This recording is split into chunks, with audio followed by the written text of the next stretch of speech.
Kwento mo naman, anong nangyari?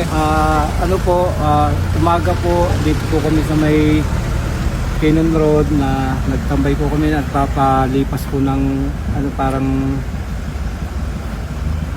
lang po, tatanggal na stress. Tapos pinalis po kami ng mga pulis kasi bawal po rito at accident po yung lugar. So dumiretso na po kami ng Baguio, kumain, tapos check tapos niyaya po ulit niya akong pabalik dito. Apo. Ngayon, sabi niya alas 3, sabi ko, mamaya na lang po ma'am. Bumaba kami po mga 2:30, dating dito po ng alas 3, bumaba po siya, nagpaiwan sa akin.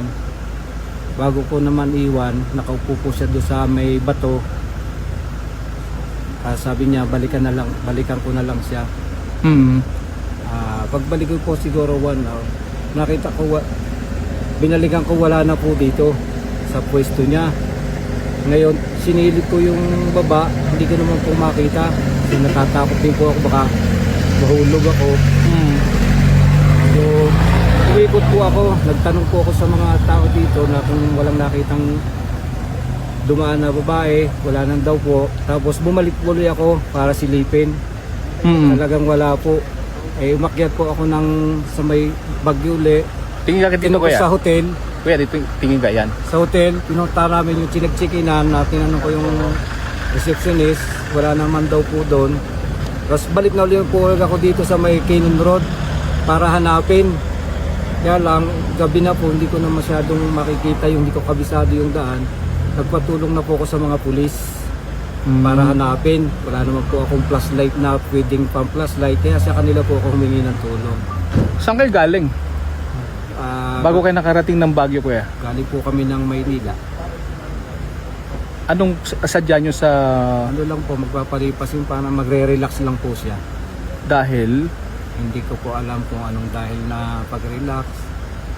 Basta yun lang po ang alam ko. Hindi ko naman alam na ganun po ang mangyayari. Nung bumibiyahe po kayo, wala po siyang kinukwento? Wala naman po siyang kinukwento sa akin na kung meron siyang problema, wala naman po kinukwento sa akin. Basta yun lang po. Pag upo niya, matutulog. O sabi ko lang, tulog po kayo dyan, pahinga. Yun lang po, wala nang iba. Wala siyang imik? Naimik nga po, yung sabi niya, saan tayo kakain? Sabi ako na ba? Sabi ko, hindi po ma'am. Ito lang, bahala ko kung saan tayo kakain.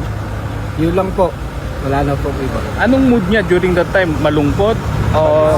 Yung sa kanya naman, sabi, okay naman po yung aura niya. Hindi naman po siyang ganun kalungkot na wala naman po sa mukha niya na ganun ang mangyayari. Wala po kong alam. Yun lang po. Pero bago mo siya iwan dito, kuya, may mga sinasabi ba siya? Wala na po siyang pagbaba niya lang. Ang sabi lang sa akin, balikan mo ako. Yun lang po, wala na.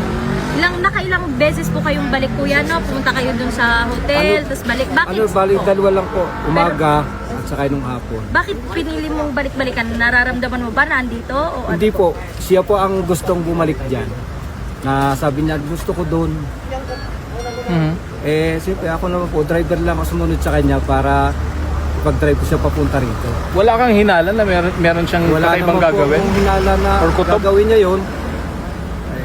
Kung alam ko lang po, hindi na ako kami bababa rito, doon na kami sa hotel magpipermis. Nung unang balik mo, kuya, ba't mo sinilip? Naramdaman mo ba na baka tatalon o baka may ginawa? Sinilip ko, baka mamaya po nahulog, kaya sinilip ko. Wala naman po ako nakita, kaya umalis na uli ako para magtanong.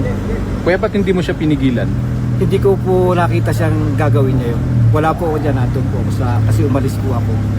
Kiniwan ko po siya para kung magre-relax siya, babalikan ko na lang siya. Kuya, kanina nung inaangat yung body bag, anong naglalaro sa isip mo nung nakita mo na siya?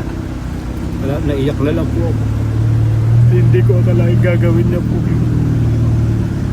Kasi driver lang po niya, may tiwala po ako sa kanya. Sabi niya sa akin, tutulungan niya po abang buhay.